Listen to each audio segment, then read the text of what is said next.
Moradores de Curitiba podem dar sugestões sobre o orçamento da cidade até amanhã. Cobradores e motoristas de ônibus fazem protesto em Curitiba e Colombo, pedindo segurança no trabalho. Enquanto eles pedem segurança, o governo do estado divulga pesquisa mostrando que caiu o número de homicídios no Paraná. 5.550 crianças e adolescentes estão na fila de adoção no Brasil. Elas aguardam uma família. Está no ar o Week News deste domingo, 2 de junho de 2013.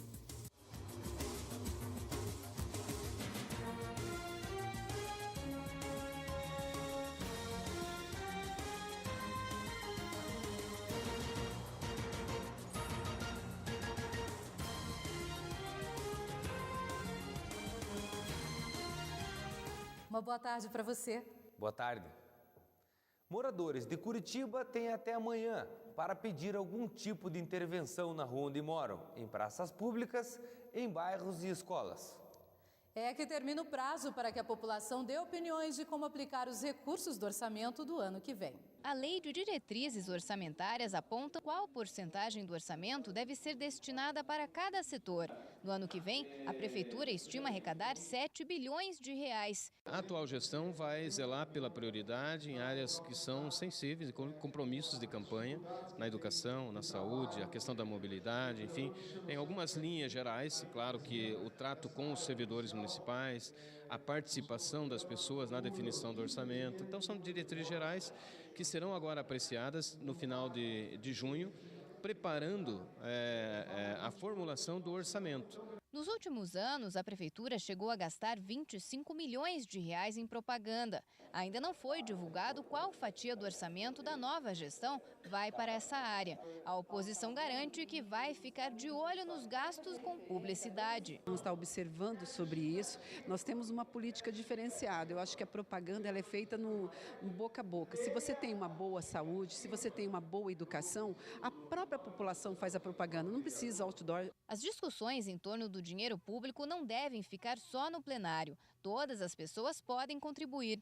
As sugestões da população podem ser entregues em urnas localizadas na própria Câmara Municipal e nas 9 ruas da cidadania. Também é possível participar por e-mail. A consulta pública vai até o dia 3 de junho.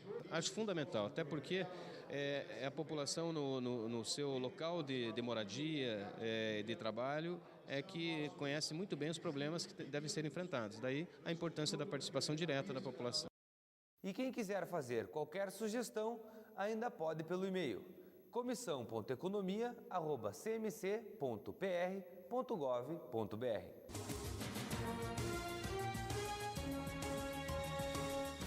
Dados da Secretaria de Estado de Segurança Pública demonstram que o número de homicídios no Paraná caiu no primeiro trimestre. Isso se comparado ao mesmo período do ano passado. Mas os dados do governo do estado estão sendo questionados por especialistas em direito criminal.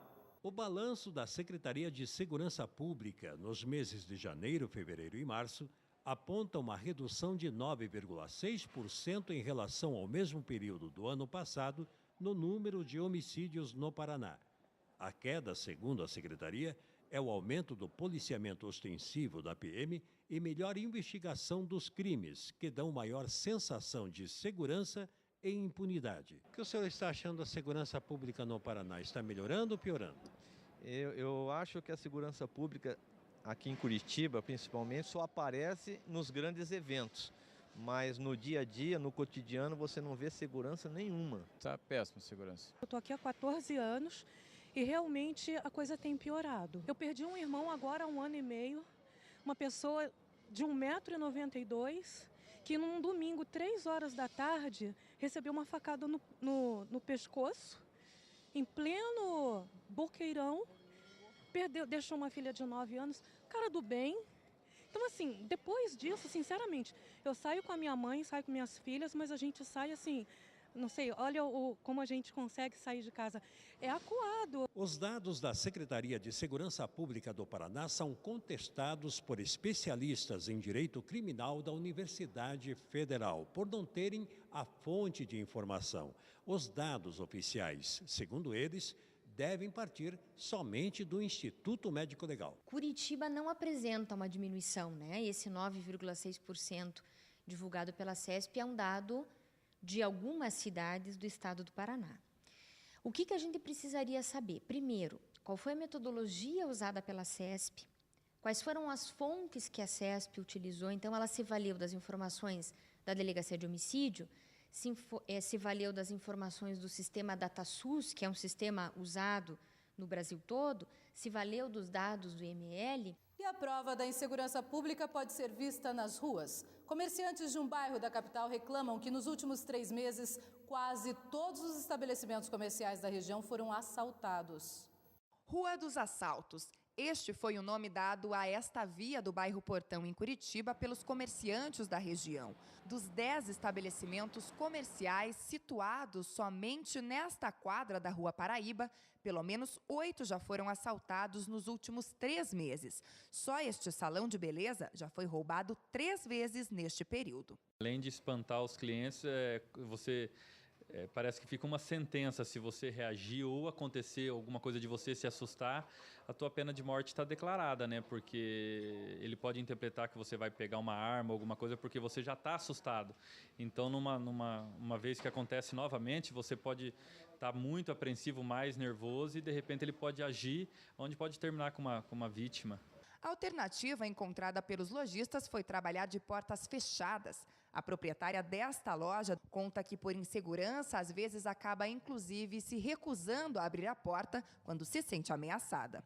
E ainda, se a gente conhece, confia, senão a gente pega e não abre, né? Eu já fui assaltada 2 vezes aqui, né, no mesmo ano. Enfim, levaram muita coisa, o prejuízo foi muito grande. O pânico também tem feito alguns comerciantes a fecharem as portas mais cedo. A dona deste pet shop conta que quando não tem um movimento significativo no final do dia, acaba encerrando o expediente antes do horário para não dar margem aos ladrões.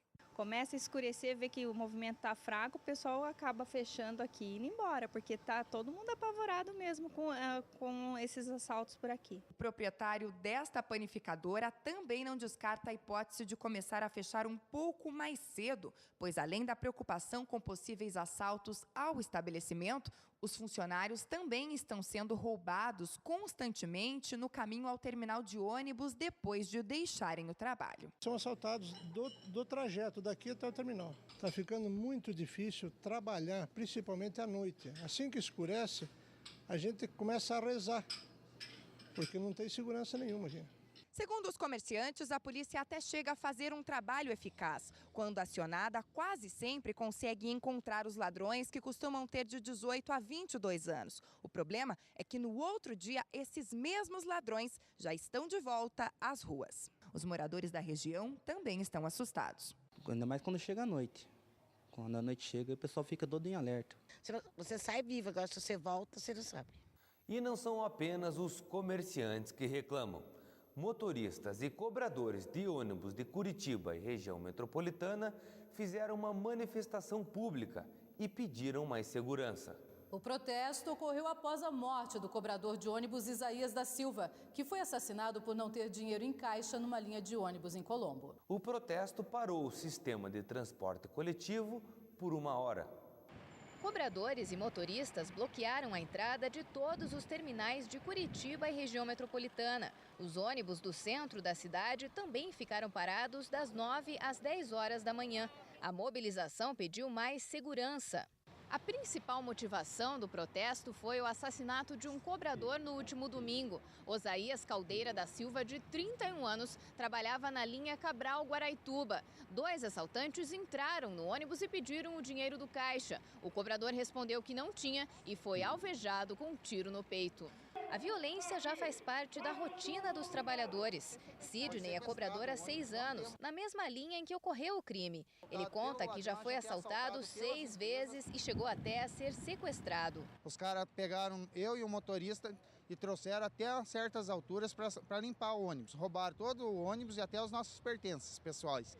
Ainda a empresa achou ruim o porquê que nós não passemos por dentro do terminal do Maracanã, sendo que nós tínhamos sido sequestrados com o ônibus e ainda queriam cobrar as passagens, que passou de 30 passagens. Você tem medo de trabalhar? Tenho. Eu saio de casa, minha família fica com medo, porque não sabe se eu vou voltar para casa andando ou dentro de um caixão. Cleonice também já sofreu nas mãos dos bandidos. Depois de ser vítima de vários assaltos, ela passou a tomar remédios para ansiedade e depressão. Quando eu comecei a ser cobradora de ônibus, eu tinha uma saúde perfeita, eu era uma pessoa super calma, tranquila. Aí, devido aos assaltos que eu sofri, que foram 5, trabalhando em estação tubo, eu fui encaminhada para psicólogo, psiquiatra, tomo calmante hoje. Hoje eu trabalho em linha, mas trabalhar em tubo não é fácil. Na região que eu trabalhava, a região leste de Curitiba, é muito complicado, a violência é grande. Inclusive lá, eu saí de lá e os assaltos continuaram lá com outros cobradores que ficaram no meu lugar, infelizmente. Dados do sindicato da categoria revelam que todos os meses são registrados cerca de 220 assaltos a ônibus na capital e região. Para o presidente da entidade, é preciso que a prefeitura invista em policiamento específico para o transporte coletivo. Nós já no passado sugerimos a questão de câmeras, mas não adianta câmera se não tiver um policiamento preventivo. 2 acusados pela morte do cobrador em Colombo já estão presos. Eles confessaram que atiraram nele porque havia apenas R$ 4,00 no caixa. A arma usada no crime foi encontrada na casa de um dos presos, dentro de um carro utilitário. Imagens de uma câmera de segurança do terminal do Maracanã, em Colombo, ajudaram a polícia a identificar os suspeitos. E daqui a pouco, carros do Paraná vão receber identificadores e chips para evitar clonagem de veículos.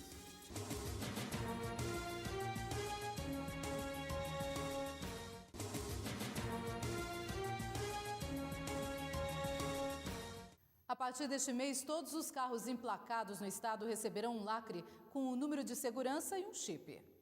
O objetivo do Departamento de Trânsito do Detran é dificultar as clonagens do Paraná.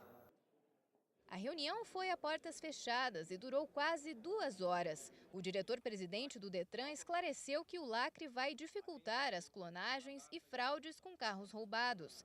Ele garantiu que a mudança não vai sair mais caro aos motoristas. Houve um mal-entendido que o Detran ia cobrar um valor de placas. O Detran não tem valores para placas. Quem vende placas no estado do Paraná, é iniciativa privada, são os fabricantes de placas. O Detran tem uma taxa de lacre que é cobrada e que nós continuaremos cobrando. O que muda são as características do lacre, perfeito? Ele tem um código que garante segurança e evita, por exemplo, ocorrências, como nós já tivemos muitas no estado, de furtos de milhares de lacres. E ninguém sabe onde foram parar esses lacres aqui. Esses branquinhos aqui são os lacres antigos. Eles são normativos, eles atendem às demandas específicas do próprio Denatran, mas nós avançamos para uma questão tecnológica, em sistema, para facilitar, inclusive, o processo de fiscalização e de substituição. Se eventualmente o cidadão perder um lacre desse, ou for rompido, ou for violado, todos os números dos lacres passados estarão no sistema.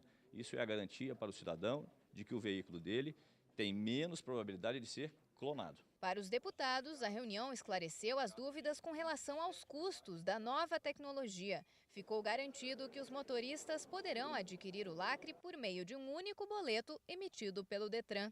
O boleto que será emitido com a taxa do Detran será um boleto único com a taxa do Detran. Não será um boleto que engloba a taxa do Detran, o valor da placa, o valor que é transferido, obviamente, à Associação dos Fabricantes de Placas, o valor do próprio boleto, ou seja, qualquer cidadão pode pagar um boleto só com o valor do lacre da placa. Isso significa que na prática, e eu volto a afirmar, que na prática nós quebramos a possibilidade de termos um cartel. É um gesto do Detran do Paraná, trazendo mais segurança à população, não há aumento de custo, de preço, e há também uma reorganização de equilíbrio dos setores envolvidos. Os despachantes do Paraná, aqueles fabricantes também das placas, portanto, saímos dessa reunião bem informados e é colocado, penso eu, até um ponto final nisso, e trabalho bem organizado pelo Estado.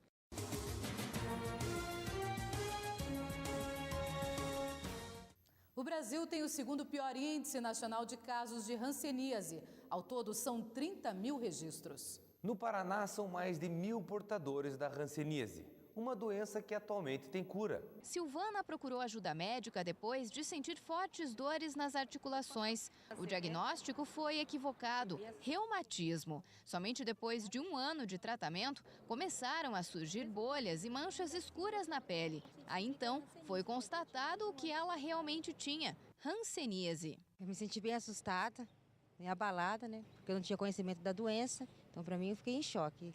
Depois do susto, ela passou a tomar todos os medicamentos e teve que fazer cirurgias para corrigir os nervos prejudicados pela doença. O seu maior desejo agora é voltar a trabalhar e a praticar esportes. Eu espero que eu melhore e volte a ter minha vida normal de novo. Poder praticar tudo que eu fazia antes. Eu espero isso. Assim como a Silvana, cerca de 30 mil brasileiros são diagnosticados com hanseníase a cada ano. No Paraná, esse número chega a 1.000. A doença sempre foi carregada de muito estigma. Até a década de 60, quem manifestava a hanseníase era chamado de leproso e era obrigado a viver isolado da própria família em bairros distantes. Mesmo depois de tanto tempo, o preconceito ainda existe por causa da falta de informação. A doença tem cura e só é transmitida pelos portadores que não estão em tratamento. A maioria das pessoas já tiveram contato com o bacilo que traz a infecção, mas o organismo apresenta imunidade. É importante ficar atento aos primeiros sintomas. O diagnóstico precoce reduz a duração do tratamento. Começa geralmente com uma mancha que não dói, que não incomoda. Essa mancha é uma mancha na pele, pode ser nos braços, nas nádegas, nas pernas, no rosto. É uma mancha que não dói, que não incomoda. A gente costuma até brincar. Ela não dói, não coça, não pega poeira. Então, nessa região também caem os pelos. Ou nódulos, caroços pelo corpo, ou dor nos nervos. Quais nervos? Dos braços e das pernas, geralmente abaixo do joelho e também no rosto. Então, o tratamento é por 6 meses e quando o diagnóstico é mais tardio, o tratamento é por 12 meses. Nós temos que lembrar sempre que nós estamos num estado endêmico da hanseníase, apesar da baixa endemicidade, mas nós sempre tivemos a doença e continuamos tendo essa doença no estado do Paraná e temos que pensar na hanseníase.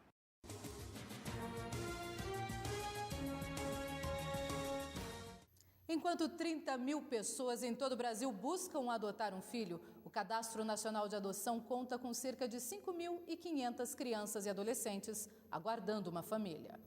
Mas apesar de parecer que tem mais interessados do que crianças e adolescentes na fila da adoção, a situação ainda é complicada. Os casais buscam normalmente recém-nascidos do sexo feminino e de cor branca. O possível preconceito acaba deixando muitas crianças em lares e orfanatos. O Lar Bom Caminho foi criado em 1972 por um grupo de amigos interessado em ajudar crianças abandonadas.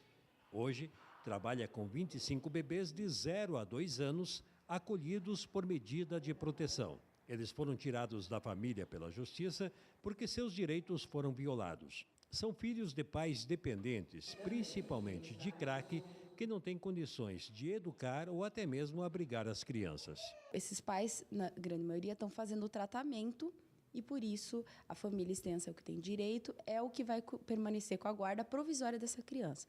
Se esses pais fizerem o tratamento, eles podem sim retornar, mas nesse tempo elas permanecem com a pessoa, os familiares próximos que sim manifestarem esse interesse de cuidar da criança e garantir que os seus direitos sejam, garantir os seus direitos, Na casa eles recebem todo o tratamento médico e psicológico, mas o retorno para os pais biológicos está cada vez mais difícil. Tem um vício, e essa saída do vício é difícil e os pais têm que fazer o tratamento por 1 ano.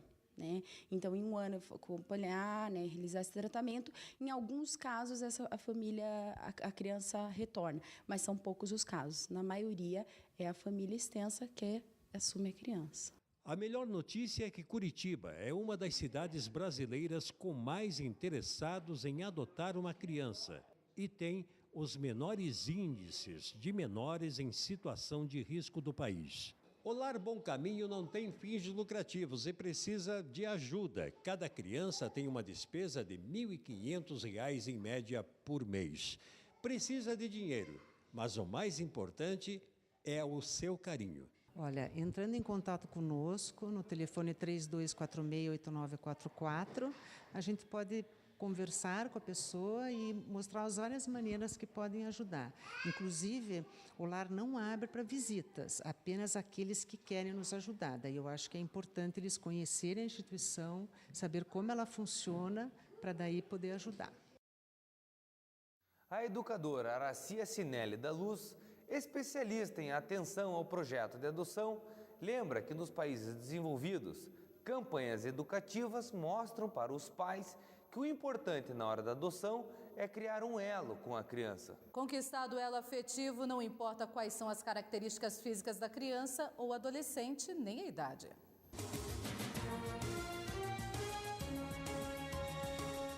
Normalmente a gente vê que os casais querem, quanto menor a criança, melhor, para justamente ter a preparação e formação do vínculo. Então, que ainda não tem um convívio, um outro tipo de convívio familiar que precisa ser quebrado para depois formar os novos vínculos. De preferência, crianças que tenham semelhanças com o casal que serão os pais adotivos, né? Porque ainda há muito preconceito, infelizmente, na nossa sociedade, de quando a criança é oriunda de outra família ou tem os aspectos físicos diferentes, que às vezes colocam a criança em constrangimento, involuntário muitas vezes, né? Então a tentativa é você se aproximar o mais possível do filho biológico sonhado e que foi impossível de ser realizado. Isso não se justifica, porque a gente sabe que esse amor incondicional ele se dá em qualquer momento, em qualquer idade, né? E isso não deveria ocorrer. Mas, infelizmente, ainda existe essa preocupação, principalmente para pais que serão pais pela primeira vez, né? Então, o sonho mesmo de acolher, de cuidar, né? E é interessante que as crianças que já são um pouco maiores e adolescentes, elas também são muito bem-vindas por casais homoafetivos. Mas, nesse sentido, ainda, embora Curitiba já venha avançando nessa questão, ainda há muita discussão sobre se deve ser feito ou não, né? Então, também isso quebraria essa diferença que existe nesse tempo de adoção por crianças mais velhas e por pais que queiram a adoção. A seguir, o Paraná quer investir 300 milhões de reais na recuperação de estradas rurais.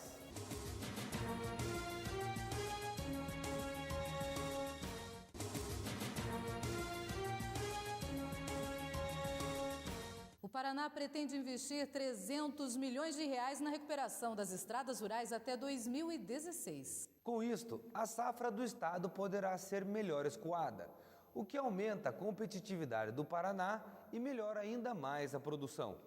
Na primeira fase, o programa vai recuperar e modernizar cerca de 1.500 quilômetros de estradas rurais dos municípios da região norte e noroeste. Também serão construídas 151 pontes e 49 trincheiras, beneficiando o escoamento da cana-de-açúcar. Então melhora, né, dá mais segurança nas rodovias estaduais e melhora também a manutenção das rodovias. Até 2016, a Secretaria de Infraestrutura e Logística anunciou que vai investir nas obras 300 milhões de reais. O trabalho será feito em parceria com as usinas de álcool e açúcar da Associação de Produtores de Bioenergia do Paraná.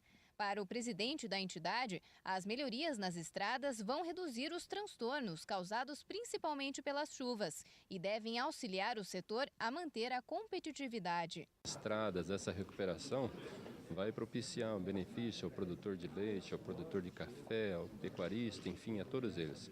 Em especial com o nosso setor que faz um grande uso dessas estradas, a necessidade da adequação delas, principalmente em função dos municípios não terem condições de fazer isso, essa parceria do Estado, essa sensibilidade do Estado, vir a investir e recuperando essas estradas, fazendo todas essas obras, esses investimentos, vai trazer ganhos significativos não só para o nosso segmento, mas para todos os municípios daquela região. Algumas licitações estão em andamento. Já estão previstas a construção de 3 trincheiras e de 2 pontes de grande porte, unindo os municípios de Colorado e Paranacite e Bandeirantes e Andirá. No total, o programa deve beneficiar 75 cidades. Fortalece o setor produtivo, fortalece o empresário lá no local e ajuda o município a dinamizar, a otimizar todo aquele potencial que nós temos dentro das nossas estradas.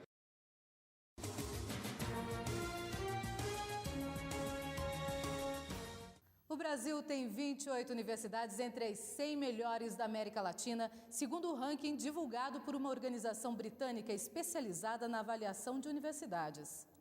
3 paranaenses se destacam na lista. A Universidade Federal do Paraná na 37ª colocação, a Universidade Estadual de Londrina na posição 64 e a Universidade Estadual de Maringá na 84ª posição.